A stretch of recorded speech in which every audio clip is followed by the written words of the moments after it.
You need to have a specific mindset when you're in a media interview.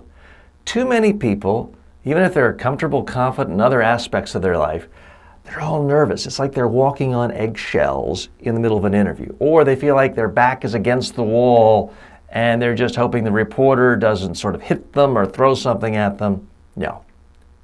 If you follow the principles I've talked about in this course, I want you to feel like you are in control.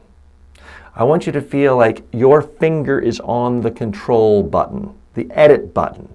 It has nothing to do with whether the reporter loves you, hates you, smart or dumb, nice, sympathetic, or antagonistic.